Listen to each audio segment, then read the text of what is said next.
Welcome to the deep dive. Today, we're really getting into something that might sound a bit technical on the surface. We're talking about managing data securely, efficiently, but specifically at a massive scale. Trust me, though, if your organization works with significant data, this is super relevant. So, our mission today. To unpack a detailed technical design for Databricks Unity Catalog, we're looking at a specific blueprint, really. How do you set up a secure, scalable, and importantly, region-aware data governance framework? Think about an organization with sales, marketing, and e-commerce divisions, maybe supporting, let's say, around 3,000 users spread across different regions globally. It's all about bringing structure to what can often be, well, frankly, pretty messy data environments. That's a great way to put it, yeah. This design is essentially a strategy, a blueprint, like you said.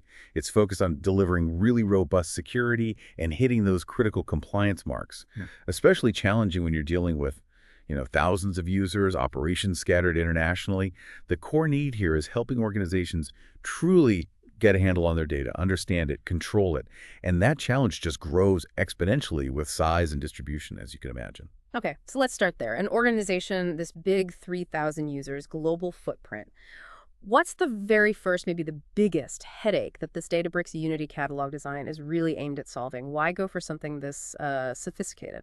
Well, the first big challenge it tackles is often what we call data sprawl. Picture data scattered everywhere, different teams, different systems, maybe even different cloud accounts. It can be chaotic. So this design brings order to that chaos first, helps maintain control over all those varied data assets. And second, really critically, it allows for secure data sharing between those different business units. Sales might need marketing data or e-commerce needs sales data. Doing that without opening security holes or violating privacy, that's a huge hurdle this addresses. And then beyond just sharing, you've got the massive complexity of things like region-specific compliance, GDPR in Europe, maybe HIPAA in the US, others elsewhere. For any company operating internationally, this isn't just a nice to have, it's absolutely fundamental, non-negotiable. And finally, the design really focuses on centralizing data lineage.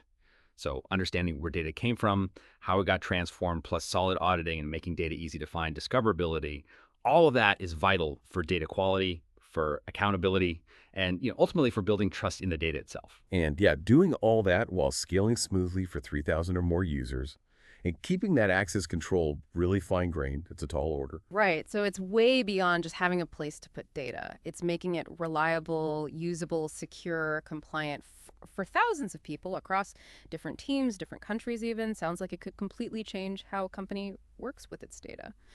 Which leads us perfectly to the how. This sounds ambitious. How does this design actually propose to build this kind of secure, scalable, compliant system? What are the sort of foundational principles guiding how it's put together? It really rests on a few core guiding principles. First one, separation of concerns. The key idea here, the insight really, is to avoid just one giant undifferentiated data lake.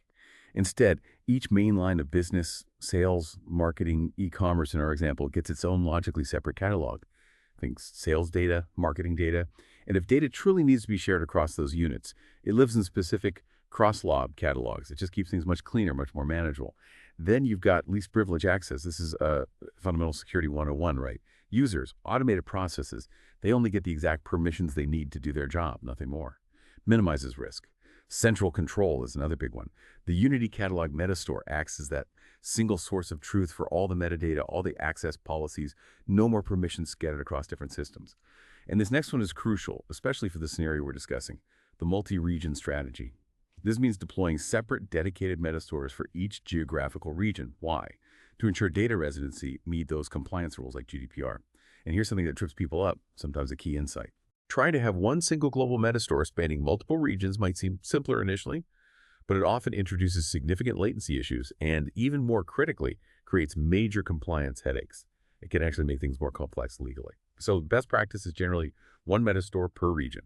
Keep it local. And finally, automated entitlements. This is huge. All permissions, all access rights are defined and managed using infrastructure as code, or IEC. Specifically, the design favors Terraform for this.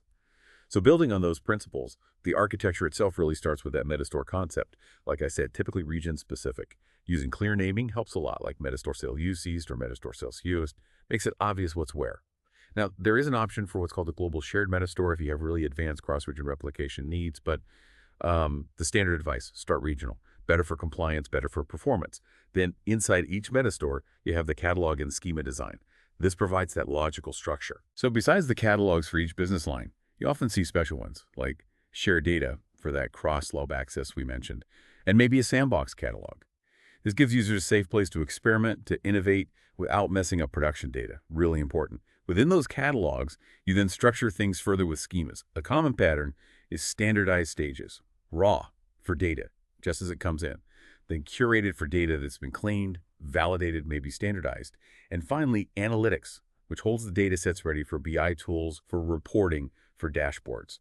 This kind of clear layering, this isn't just neatness. For big organizations, it's critical for establishing trust. People consuming data from the analytics layer know it's gone through quality checks. They don't need to worry about the raw, messy stuff. It's like building reliable data products. Okay, that makes a lot of sense. It's about smart isolation, keeping access minimal, centralizing control, automating as much as possible, all resting on a really clear, structured foundation. It definitely sounds like a ton of planning has to go into that initial setup, getting those structures right.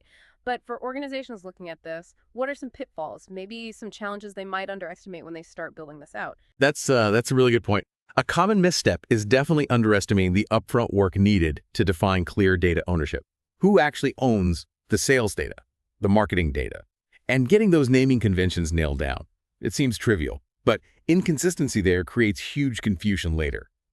Another potential pitfall is trying to apply a single rigid access model across wildly different teams. You need some flexibility within the structure. But assuming you get that foundation laid carefully, the next big operational challenge, especially the scale of, say, 3,000 users, is, okay, how do you actually manage who gets to do what with all this data? It's like building a secure building, great, but how do you manage the keys? Exactly. And that brings us right to the access control design. It relies heavily on Unity Catalog's grant statements to define permissions. But here's the absolute key takeaway. Access is managed through groups, almost never individual users. So you'd have groups like sales readers, sales writers, maybe marketing admins. And these groups aren't usually created in Databricks itself. They're mapped directly from your company's main identity provider. Think Azure AD, Okta, something like that. The strong recommendation, the best practice really, is avoid granting permissions directly to individuals. Full stop. I remember consulting for a company that tried managing permissions for just a few hundred users individually. It became an absolute administrative black hole. Constant requests, impossible to audit, permission creeps everywhere. Managing through groups linked to your IDP basically solves that entire category of problems.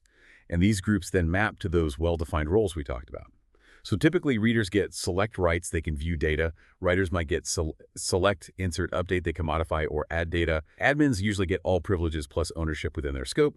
You might also have more specialized roles like data stewards or data engineers with specific permissions on certain schemas. A concrete example in code might look like grant select on schema sales data.analytics to sales readers. It's clear, readable, and defines exactly who can do what, where. Now, for the identity federation and authentication piece, the design emphasizes tight integration with those identity providers, like Azure AD. It uses a standard called SCIM provisioning for automatic user and group synchronization. What that means in practice is, when a new salesperson joins the company and gets added to the sales team group in Azure AD, they automatically get the right read access in the relevant Databricks catalogs and schemas, almost instantly. No manual ticketing needed. Same if someone leaves or changes roles. It's a huge efficiency and security win. And for any automation, like data pipelines, the strong advice is to use service principals. Think of these as dedicated identities just for applications or scripts not tied to a human user. Much more secure, much easier to audit than using, say, an engineer's personal credentials for a pipeline. Right, okay. So you define the roles clearly, put people in the right groups in your main identity system, and then the access just flows through automatically. That sounds like a massive improvement, especially managing thousands of users. Cuts down on so much manual work. But with all this automation managing access, does that create new challenges? Like, how do you monitor that? How do you make sure the automation itself is secure and auditable? Excellent question. And that leads directly into why the focus on automation and CI/CD is so central to this design. Infrastructure as code, or ISC, using Terraform as the recommended tool, is really the linchpin here. What this means is you define your entire data governance setup, the metastore itself, all the catalogs, the schemas, the specific access control policies, those grant statements, even the connections to the underlying cloud storage. You define all of it as code, as text files, not by clicking around in a UI. A machine can then read these files and build or update the environment reliably, consistently every single time. And the absolute non-negotiable best practice here is all grants, all resources are declared in that code. You never make manual changes directly in the console for production environments. Why? Because code gives you version control, peer reviews, automated testing, and a perfect audit trail. It dramatically reduces the chance of human error. Ah, I see. So consistency, repeatability, much less chance of someone making a mistake manually. If it's defined in code, it's documented, testable, auditable. That makes total sense for building trust, not just in the data, but in the system managing the data itself. Okay, moving beyond just organizing and securing, there's that huge challenge of compliance, especially with different rules in different places, like data residency. How does this design tackle that head on? Yeah. The region strategy and data residency are baked in from the start, not bolted on later. It's fundamental. The core requirement driving this is often keeping EU data physically within EU data centers and US data within US data centers, for example. Minimize that cross-border data flow. So each region's metastore, as we discussed, manages its own dedicated cloud storage accounts, its own S3 buckets, or Azure Data Lake storage containers within that region. Now, what if you do need to share data securely across regions, say between the US and EU teams? Copying large data sets can be costly and complex. That's where something like Delta sharing comes in. It allows secure, controlled sharing of live data without physically copying it across regions. It's a really powerful capability for global collaboration while staying compliant. And then for keeping an eye on everything, monitoring and auditing. The design relies on a few key tools for traceability. First, you have the Unity Catalog's own audit logs. You can access these through the account console. They track who accessed what, when, what queries were run against which tables. Very granular. You also get audit logs at the cluster level, tracking computations. And critically, you integrate all this with your cloud provider's native logging services like Azure Event Hub or Event Grid or CloudWatch logs in AWS. This allows you to set up alerts for specific important events, maybe an attempt to access data someone shouldn't, or an unusually large data export, things like that. The best practice, funnel all these logs from Unity Catalog, from clusters, from cloud services into a central place. That might be a dedicated logging workspace, or often into a SCIM system, security information and event management. Give security teams that single pane of glass view. Wow, so it's designed for compliance from the very beginning, and it includes robust tools to constantly watch what's happening and flag anything suspicious or unauthorized. That seems absolutely crucial for maintaining trust and proving accountability, especially in regulated industries. So stepping back a bit, this kind of really thought through integrated data governance solution. Who's the ideal customer? Who is this really built for? And maybe just as importantly, what kind of commitment does it take for an organization to actually implement this successfully? Great questions. This design is definitely geared towards certain types of organizations. First, think large or even mid-sized enterprises that have multiple distinct lines of business, just like our sales, marketing, e-commerce example.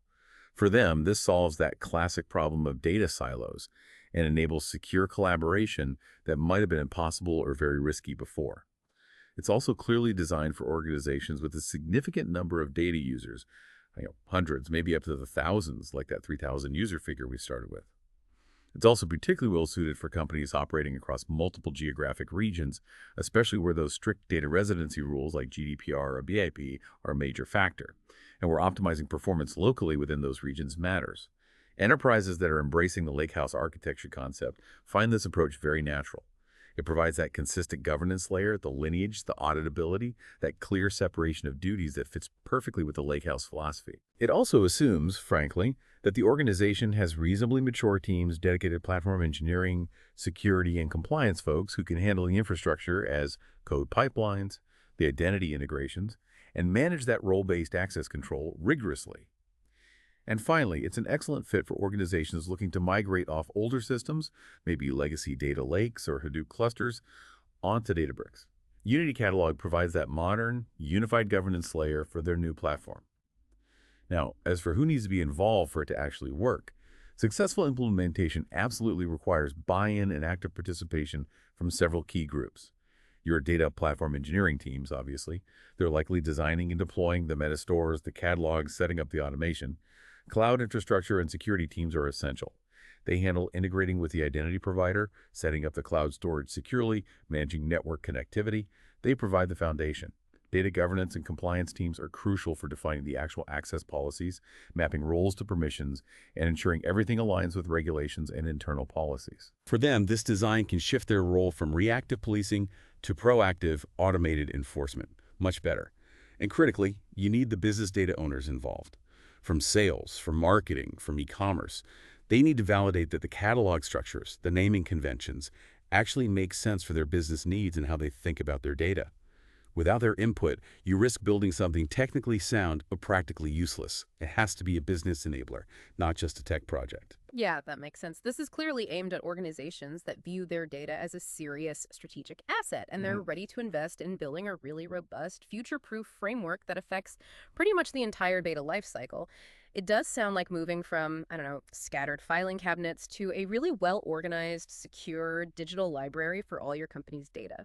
So we've covered a lot today. We've really dug into this technical design for Databricks Unity Catalog. We've seen how it aims to deliver unified governance, really strong security, help ensure compliance, and bring efficiency through automation, especially for these large multi-region companies. It's pretty clear how a well-thought-out framework like this can take complex, maybe chaotic data environments and turn them into genuinely trusted, well-managed assets. Absolutely. And what's really fascinating, I think, is seeing how these, fairly technical architectural choices, how you structure catalogs, how you manage permissions, translate so directly into real business value. It enables that secure collaboration we talked about. It helps guarantee regulatory adherence, which reduces risk. And ultimately, it empowers people across the organization to make better, faster, data-driven decisions with confidence. Definitely. Now, thinking about that strong emphasis we saw on infrastructure as code and automating entitlements throughout this design, it makes me wonder, what other opportunities might be out there for organizations? Where else could they apply these everything as code principles beyond just data governance to boost security, compliance, and efficiency across their entire IT landscape? Something to think about. Well, that's all the time we have for this deep dive. Thanks so much for joining us. Until next time.